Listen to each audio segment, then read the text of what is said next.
Live reporting from 100 G's Armory in Charleston Nerf Life Club. It is I again, 100, with this beauty of a blaster. I believe it's the first of its kind. I dub it the VulcanFire. I did a little poll on a couple of the Nerf modern sites and things like that, and the VulcanFire was the best name, I think. Because all the other ones I think are from video games that they were referencing, but the VulcanFire is just simple, says what it is. You know, I like it. I can't remember the guy's name. I think his first name is Mark, but I can't remember his last name.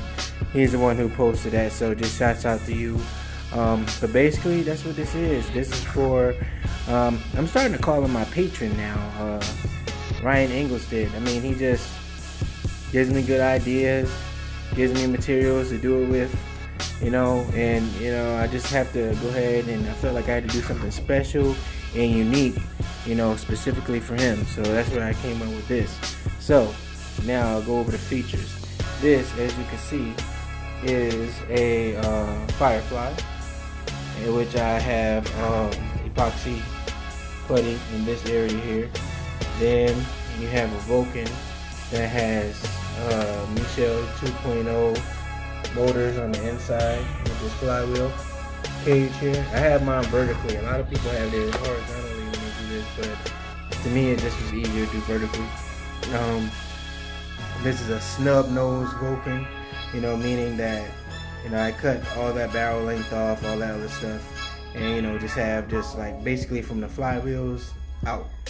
And then here I have a Stampede bipod foregrip right here. I have everything wired up to one 10 amp micro switch, and, you know, with the 2S lipo. So basically it's the rev up time that these Meishcels spin up so fast that the VulcanFire, by the time they catch up, is pretty much, you know, full RPM. So you can go off of one trigger for this. The only thing is, I don't say the rate of fire. Oh, avalanche. The rate of fire is just, I wouldn't say it's slow, but it's not like hyper fire speed. So I still like it. I'll give you guys a firing demo. But just to go over the paint job, I went with a Borderlands type of theme, you know, with the cell shading. I don't think I'm ever going to do that again.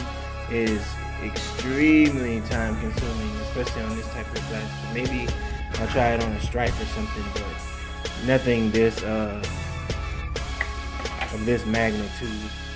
Again, just because it took an extremely long time to draw these lines and paint, shade, and all that good stuff.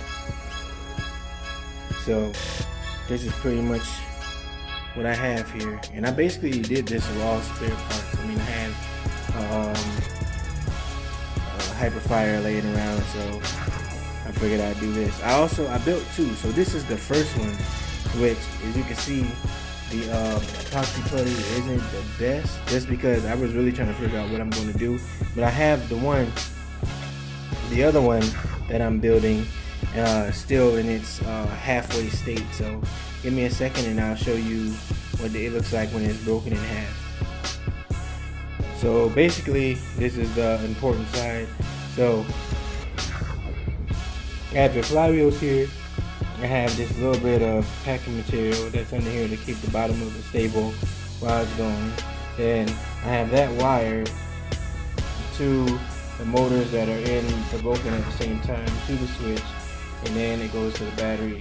Excuse my wiring, I still wire like a rat's nest, basically, but, you know, that's where I'm at. So when you hook this one up, you got it going up. This one is going on 3S lipo, because these are regular stock motors, so it sounds like this.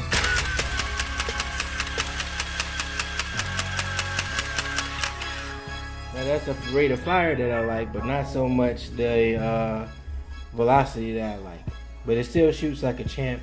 So I would say the one with the Meishcel motors has like a higher FPS. I don't have a photograph.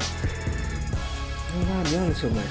But anyway, it's not even late. But anyway, it just I think it has a higher FPS, but I think that this one has like the perfect balance between FPS and rate of fire. So it all depends on what your preference is. Flying battery. So as you can see on this one, my epoxy is way more concise, and because I knew exactly what I was going to do. I put polycarbonate here to fill up this gap because there was a gap in between the Firefly mouth is what I call it. And then there's gaps all around here which I filled with cardboard.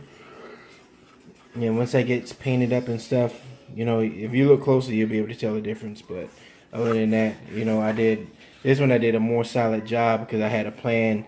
The other one I was like pretty much experimenting on how I was going to get it to work. So I had so much sanding and stuff that I did to even make it look that good, which isn't that good. But now for a firing demo.